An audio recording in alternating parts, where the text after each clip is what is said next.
마태복음 27장 1절에서 10절까지의 말씀입니다. 새벽에 모든 대제사장과 백성의 장로들이 예수를 죽이려고 함께 의논하고 결박하여 끌고 가서 총독 빌라도에게 넘겨주니라. 때 예수를 판 유다가 그의 정죄됨을 보고 스스로 뉘우쳐 그 은 30을 대제사장들과 장로들에게 도로 갖다 주며 가로되 내가 무죄한 피를 팔고 죄를 범하였도다 하니 저희가 가로되 그것이 우리에게 무슨 상관이 있느냐 내가 당하라 하거늘 유다가 은을 성소에 던져놓고 물러가서 스스로 목매어 죽은지라. 대제사장들이 그 은을 거두며 가로되 이것은 핏값이라 성전고에 넣어둠이 옳지 않다 하고 의논한 후 이것으로 토기장에 밭을 사서 나그네의 묘지를 삼았으니 그러므로 오늘날까지 그 밭을 피밭이라 일컫느니라. 이에 선지자 예레미야로 하신 말씀이 이루었나니 일렀으되 저희가 그 정가된 자 곧 이스라엘 자손 중에서 정가한 자의 가격 곧 은 30을 가지고 토기장의 밭값으로 주었으니 이는 주께서 내게 명하신 바와 같으니라 하였더라. 아멘. 고난주간을 맞이해서 이 오늘 본 말씀 저희 한 주간은 금요일날 있었던 일을 생각하고 읽고 주님과의 그 고난을 같이 이렇게 나누면서 주님이 우리 위해서 어떤 일을 행하셨나 다시 한번 살펴보는 시간을 갖기 원합니다. 27장 1절부터 보면은 이 금요일입니다. 주님께서 이제 잡히셔가지고 새벽에 산헤드린 앞에서 정죄를 받습니다. 판결을 받고 이제 결박해서 빌라도에게 넘겨줍니다. 이 사람은 우리가 사형을 당해야 되는데 우리는 사형권이 없으니까 총독에게 보낸다는 겁니다. 그러면서 결박했다는 거, 이 결박했고 새벽이라는 거, 이게 사실은 전부 다 불법입니다. 새벽에 재판을 열 수가 없습니다. 이게 처음부터 불법인데 이걸 그냥 밀어붙인다는 겁니다. 현대 사회에서도 증거물이 불법적으로 채취되던가 뭐가 잘못되면은 그게 설사 그게 좋은 증거라 할지라도 그냥 채택되지가 않는 겁니다.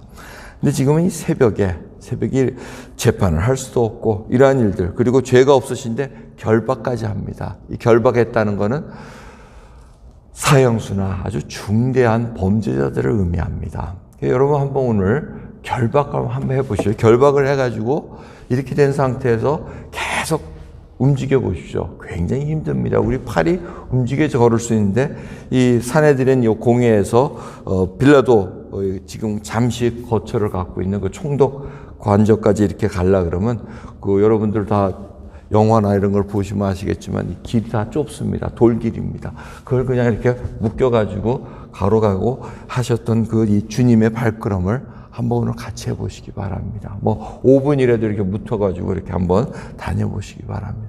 그 과정 속에서 지금 주님이 고난을 받고 모욕을 받고 이런 일들을 우리가 목도하고 있습니다. 근데 그 일어나는 사이에 지금 일어나는 것을 가룟 유다를 주고 있습니다. 이 가룟 유다가 예수님을 팔고 나서 주님께서 산헤드린에서 사형 선고받는 것을 보고는 자기가 마음에 찔림이 왔다는 겁니다. 마음이 찔림이 와서 해결할 방법은 자기가 받은 돈을 대제사장에게 정말 이거는 내가 좀 어떻게 좀 용서해 주시오 하고 이렇게 하지만 그들은 과하게 있지 않습니다. 자기들의 목적을 이뤘습니다. 유다가 그 판결을 어떻게 되바뀔 수 없는 그런 생각 속에서 돈을 던져두고는 나옵니다. 근데 이 오늘 본문 말씀을 보면은 참 사람들이 악합니다. 6절부터 보면은 대제사장들이 그 은을 거두며 가로되 이것은 핏값이라 성전고에 넣어둠이 옳지 않다 이렇게 얘기합니다. 여기서 대제사장들이라고 얘기합니다. 그 이유는 원래는 대제사장은 한 명입니다.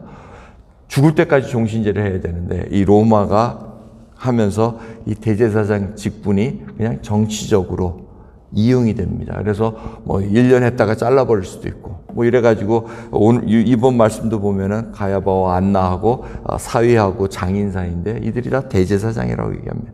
그 이유는 총독이 물러나가시오 해놓고 다른 사람을 임명시키니까 대제사장이 많았다는 겁니다.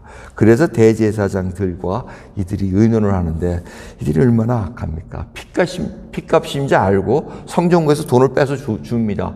네가 스승 예수를 팔겠다고 그 값을 주고, 악한 일인데 팔고는 다시 와서는 늘려니까 늘 수 없다고 얘기합니다. 이 사람이 얼마나 참 이중적으로 살아갑니까? 이 성전구라는 것은 결국 하나님께 바쳐진 돈을 얘기합니다. 고르반 알고 있는 그 돈도 이 성전구에 다 들어가서 성전을 운영하는 데 사용됩니다. 그런데 이들이 이때는 안 된다고 이중잣대를 들이댄다는 것입니다. 줄 때는 악한 일을 위해서 줬는데 받고 보니 이건 악한 돈이라서 안 받습니다. 이거는 얼마나 악한 이중적인 가치관으로 살아가는가 알려주고 있습니다.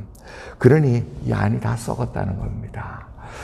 주님께서 이 예루살렘 성전을 무너뜨릴 때도 바벨론 제국에 가지고 무너뜨릴 때 에스겔에게, 포로로 잡혀간 에스겔에게 성전의 모습을 보여줍니다. 내가 왜 예루살렘을 망하게 해야 되고 예루살렘 성전이 망해야 되는가 보여주겠다 하면서 그 안에 일어났던 가증한 일들을 보여주십니다. 성전 안에서 우상을 섬기고 그 안에서 태양신을 섬기고 음란한 행동이 일어나고 엄청난 죄악들이 일어나는 것을 보여주십니다. 지금도 이 예루살렘 성전도 지금 AD 70년에 이제 또 무너질 모습입니다. 이렇게 악한 일을 앞장서서 하는데 그 성전이 제대로 서 있을 리가 없다는 것입니다. 그러면서 이 유다를 보여주는데 유다가 목을 메어 죽습니다. 사도행전 1장을 보시면은 목을 맸는데 아마 가지가 떨어진 모양입니다. 그래서 창자가 터져서 피를 흘렸다고 기록이 되어 있습니다. 근데 그 밭을 샀다는 것입니다. 그래서 그것을 피값이라고 이렇게 얘기하면서 계속 알려지고 있다고 말씀하고 있습니다. 그러면서 이 말씀은 하나님의 예언의 말씀이 성취되었다는 겁니다. 보시면은 이 예레미야 말씀과 또 스가랴의 말씀을 병합해 가지고 그 말씀이 응했다고, 토기장의 값을 치르고 은 30에 샀다는 스가랴의 말씀을 통해서, 그리고 예레미야의 말씀을 통해서 모든 것이 이루어졌다는 것을 확인시켜 주고 있습니다. 결국 이 모든 일이 하나님께서 지금 주관하시고 이루어진 것을 알려주고 있는 것을 볼 수 있습니다. 오늘 말씀을 통해서 저희들이 알아봐야 될 것은 유다의 후회입니다. 회개까지 안 갔습니다. 근데 그 앞에 보면은 베드로의 배신도 있습니다. 그런데 닭 우기 전에 그가 3번 부인한 것을 알고 닭이 우니까 주님의 얼굴을 바라봤다는 겁니다. 베드로는 멀찌감치 계속 따라다녔습니다. 그리고는 닭 우는 걸 보고 예수님의 얼굴을 보고 자기가 배신한 것을 심히 통곡하며 회개합니다. 하지만 유다는 자기는 후회는 했지만 회개까지는 안 갑니다. 왜? 주님과 붙어 있질 않았습니다. 그러면서 자신은 목을 메고 그냥 죽는 걸로 모든 것을 마감합니다. 주님께서 가룟 유다에게 끝까지 기회를 허락하셨습니다. 발을 씻으시면서 또 계속해서 네가 나를 팔자라고 말씀까지 하시면서, 그리고 네가 할 일을 행하라고 그 제자, 배신하는 제자의 그 입맞춤을 받아가시면서까지 계속해서 기회를 허락하셨습니다. 하지만 그것을 거부하고 자기가 할 일로 넘어갑니다. 유다가 배신했던 이유는 뭡니까? 자기 눈높이에 예수님이 맞춰주지 않았다는 것입니다. 우리도 예수 그리스도를 믿으면서 예수님이 내 눈높이에, 내가 원하는 나의 기대치에 맞지 않으면 얼마든지 예수님을 버리고 갈 수가 있습니다. 그러기에 저희들이 항상 배신할 저희들이라는 것을 깨닫게 베드로 편에 쓸 수밖에 없습니다.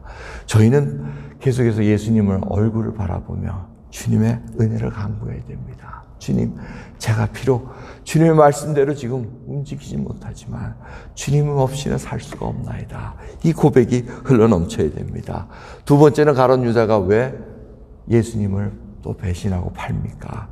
자기의 탐욕입니다. 그 탐욕이 그냥 자기를 움직입니다. 어떻게 주체할 수 없을 정도로 내 속에 있는 육신의 정욕들이 계속해서 움직이는 거, 그걸 주님 앞에 회개하고 나가야 됩니다. 오늘 주님 앞에 정말 고난주간을 맞이해서 다시 한번 정결한 신부가 되어 주님 앞에 서기를 소원합니다. 어느 그리스도인의 한 노인이 쓴 시를 읽어드리고 제가 마치고자 합니다. 이 노인 그리스도인께 쓰신 게 이 시입니다. 내가 사는 동안 더 열심히 사랑할 것을, 내가 사는 동안 더 열심히 땀을 흘릴 것을, 내가 사는 동안 더 열심히 남을 위해 일하며 자선을 베풀어 줄 것을, 세상에 떠날 때 비로소 알게 되나니 내가 사는 동안 더 많이 기도할 것을.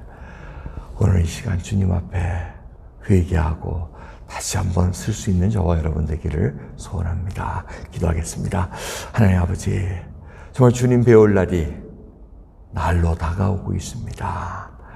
매년 맞이하는 고난주간이라고 그냥 넘어갈 것이 아니라 가룟 유다의 그 배신했던 그 모습과 베드로의 그 배신 속에 끝은 달라졌습니다. 주님, 저희도 이 인생 살아가는 동안 주님을 모시고 살 때 정말 끝이 예수 그리스도의 영광을 드러내는 그런 백성으로 붙들어 주시옵소서. 감사드리며 우리 예수 그리스도의 이름으로 기도드리옵나이다. 아멘.